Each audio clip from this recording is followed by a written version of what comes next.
गुजरात, बिहार में पटना और कई जगह पर जो है दबिश डाली जा रही है। तो यानी अनियमितता हुई है और ऐसे में नीट की यूजी की जो परीक्षा हुई है उसे रद्द कर देना चाहिए, उसे पुनः कराना चाहिए। यही सारे विद्यार्थियों की डिमांड है, क्योंकि आज देश के अंदर जितनी भी परीक्षाएं रद्द हुई हैं, अगर उन सबको आप कैलकुलेट करेंगे तो 24 लाख इसमें है, 23 लाख, और बाकी सबको अगर आप जोड़ लेंगे तो लगभग 1 करोड़ से ज़्यादा विद्यार्थियों का जीवन अधर में लटका हुआ है। नमस्कार, मैं अबरार खान, यूट्यूब मंच से। आज आपसे बात करनी है नीट और यूजीसी की परीक्षाओं में जिस तरीके से आज देश के अंदर युवा आंदोलनरत हैं, अपनी डिमांड रख रहे हैं, लेकिन सरकार अभी तक इस पर कोई ऐसा वक्तव्य नहीं आया है जिससे कि उन्हें कुछ राहत मिलता हुआ दिखाई दे। इसी बीच में एक खबर आई है, द ट्रिब्यून के हवाले से हम आपको ये बता रहे हैं कि सीबीआई ने नीट और यूजीसी में कथित अनियमितताओं पर एफआईआर दर्ज कर ली है, क्योंकि साल आपका तभी बचेगा जब माननीय उच्चतम न्यायालय समय पर आप लोगों के हक में फैसला दे दे या सरकार आपके हक में फैसला ले ले। लेकिन ये सिर्फ इसलिए है जो एफआईआर दर्ज हुई है, कम से कम जिन लोगों ने इस तरह के अपराध में अपने आप को संलिप्त किया था जिससे आपका भविष्य खतरे में पड़ रहा है, कम से कम उनको सज़ा मिल पाएगी, ऐसा हमारा सोचना है। तो इस एफआईआर दर्ज के बाद बिहार, गुजरात में विशेष टीमें भी भेजी गई हैं और आप लोगों को मालूम है कि 4750 केंद्रों पर इसकी परीक्षा आयोजित हुई थी, जो 5 मई को हुई थी, जिसको लेकर के सारी चीज़ें आपके सामने आई हैं।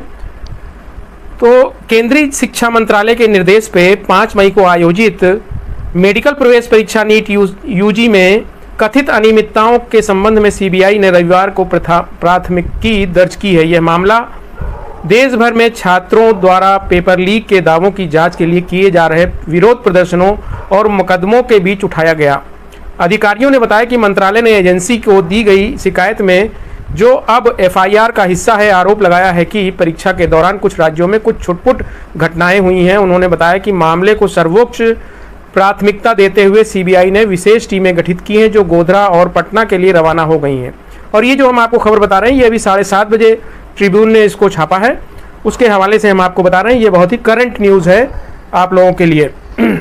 जहां पुलिस ने प्रश्न पत्र लीक के मामला दर्ज किया है, उन्होंने बताया कि एजेंसी गुजरात और बिहार में पुलिस द्वारा दर्ज इन मामलों की जांच अपने हाथ में लेने की योजना बना रही है। वो चाह रही है कि ये जो जांच है ये इनके हाथ में आ जाए, वो इसके लिए एक योजना तैयार कर रही है। एक अधिकारी ने कहा, राज्य पुलिस द्वारा दर्ज मामलों को अपने हाथ में लेने के लिए कदम उठाए जा रहे हैं। सीबीआई की यह कार्रवाई मंत्रालय द्वारा कथित अनियमितताओं की जांच केंद्रीय एजेंसियों को सौंपने की घोषणा के एक दिन बाद हुई है, जो प्रदर्शनकारी छात्रों के एक वर्ग द्वारा उठाई गई मांग थी।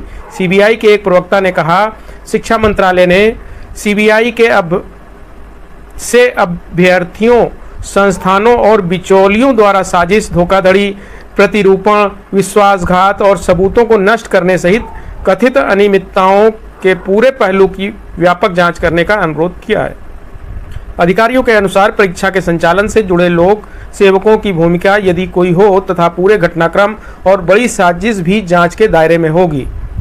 उन्होंने बताया कि एजेंसी ने अज्ञात व्यक्तियों के खिलाफ भारतीय दंड संहिता की धारा 120B यानी आपराधिक साजिश और 420 यानी धोखाधड़ी के तहत नया मामला दर्ज किया। शिक्षा मंत्रालय के एक वरिष्ठ अधिकारी ने शनिवार को कहा, 5 मई को आयोजित नीट यूजी में कथित अनियमितताओं, धोखाधड़ी, प्रतिरूप और कदाचार के कुछ मामले सामने आए हैं।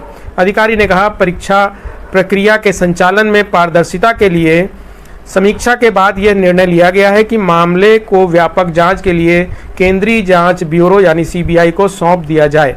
अनियमितताओं के आरोप के कारण कई शहरों में विरोध प्रदर्शन, मुकदमेबाजी और राजनीतिक विवाद छिड़ गया है, जिसमें विपक्ष ने सरकार पर छात्रों के भविष्य के साथ खिलवाड़ करने का आरोप लगाया है। 10 अभ्यर्थियों ने सुप्रीम कोर्ट का दरवाजा खटखटाया। नीट यूजी में कथित अनियमितताओं की जांच के लिए सीबीआई और ईडी को निर्देश देने की मांग की है। यह परीक्षा 5 मई को राष्ट्रीय परीक्षण एजेंसी एनटीए द्वारा 571 शहरों में 4750 केंद्रों पर आयोजित की गई थी, जिसमें 14 शहर भी शामिल थे। इस परीक्षा में 23 लाख से अधिक अभ्यर्थियों ने हिस्सा लिया था। एनटीए के इतिहास में अभूतपूर्व रूप से 67 विद्यार्थियों ने पूर्ण 720 अंक प्राप्त किए। जिसमें से 6 हरियाणा के फरीदाबाद स्थित एक केंद्र थे, जिससे अनियमितता का संदेह पैदा हुआ। 6 केंद्रों पर समय की हानि की भरपाई के लिए छात्रों को दिए गए प्रेस मार्क्स को लेकर भी विवाद हुआ। बाद में केंद्र ने सर्वोच्च न्यायालय को बताया कि ग्रेस मार्क्स खत्म किए जा रहे हैं और इन 1563 छात्रों को दोबारा परीक्षा देने का विकल्प दिया जाएगा। NEET यूजी यानी नीट की यूजी परीक्षा देश भर के सरकारी और निजी संस्थान में MBBS, BDS, आयुष और अन्य संबंधित पाठ्यक्रमों में प्रवेश के लिए NTA द्वारा आयोजित की जाती है। प्रतियोगी परीक्षाओं में संबंधित विसंगतियों को लेकर आलोचनाओं का सामना कर रहे केंद्र ने शनिवार को NTA के महानिदेशक सुबोध सिंह को हटा दिया है और एजेंसी के कामकाज की समीक्षा करने तथा परीक्षा सुधारों की सिफारिश करने के पूर्व इसरो प्रमुख के राधा कृष्णन की अध्यक्षता में 7 सदस्यीय समिति गठित की है। इसने नीट PG प्रवेश परीक्षा को स्थगित कर दिया, जो हाल के दिनों में प्रभावित होने वाली चौथी प्रवेश परीक्षा थी। अब इससे आप लोग अंदाज़ा लगा लें साथियों कि ये जो भी चीज़ें चल रही, जब इसमें जांच एजेंसियां लग गई, इस पर जो है मुकदमे दर्ज हो रहे हैं कि इस तरह की चीज़ें एक जगह पाई गई, जैसे कि अभी आपने देखा कि बताया गया कि गुजरात, बिहार में पटना और कई जगह पर जो है दबिश डाली जा रही है, तो यानी अनियमितता हुई है और ऐसे में नीट की यूजी की जो परीक्षा हुई है उसे रद्द कर देना चाहिए, उसे पुनः कराना चाहिए। यही सारे विद्यार्थियों की डिमांड है, क्योंकि आज देश के अंदर जितनी भी परीक्षाएं रद्द हुई हैं, अगर उन सबको आप कैलकुलेट करेंगे तो 24 लाख इसमें है, 23 लाख, और बाकी सबको अगर आप जोड़ लेंगे तो लगभग 1 करोड़ से ज़्यादा विद्यार्थियों का जीवन अधर में लटका हुआ है।